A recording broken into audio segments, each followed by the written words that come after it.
I suppose since we're getting close to day 50, I should probably talk about the cancer.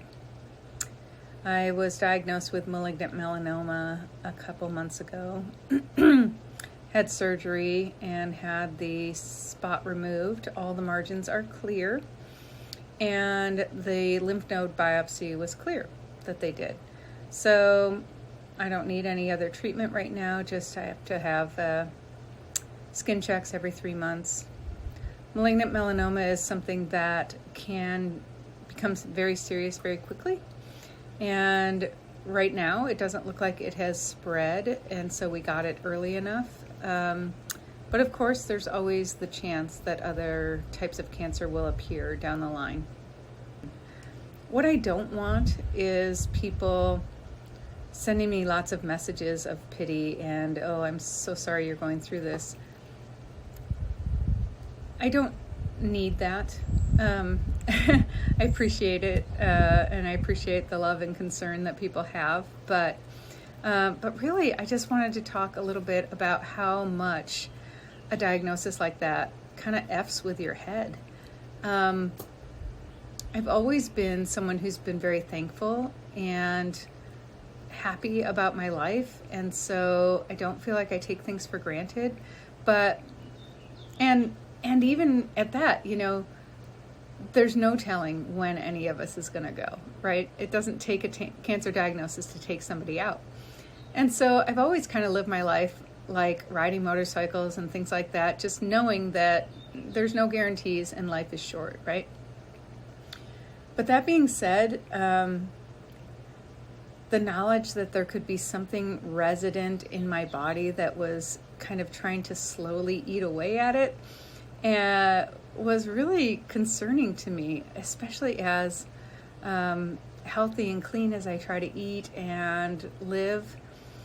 And if you were to ask me if I feel like I live differently now, I would say yeah, definitely. But not in I got to do everything that I want to do because, tomorrow I may die. But more of a just trying to be present and trying to live my life in a way that shows the appreciation that I have for being here and for having the relationships that I have and being able to do the things that I do on a daily basis. So, did I start doing 100 Days of Me because of the cancer? No. I did it because for whatever time I have left, and I felt like this before the diagnosis, okay? For whatever time I have left on this earth, I want to be as completely authentic as I can with people. And I feel this drive, I feel compelled to just be real with people and talk about real things. So that's why I started doing this. Not because it's, the last 100 messages I can give to the world or whatever. Hopefully that's not true. Hopefully I will live a very long life after this, but none of us knows and none of us are guaranteed anything. For a long time I couldn't talk about it at all, and it's been long enough now, and I feel like I have enough distance from the surgery and everything that I am settling back in to my life, but it really did change some of my priorities. And I think that gratitude as a practice is so important, just in general.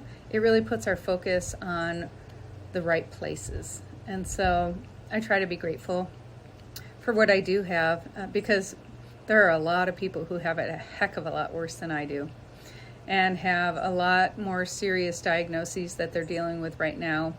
I'm very thankful that mine was as treatable as it was, at least so far.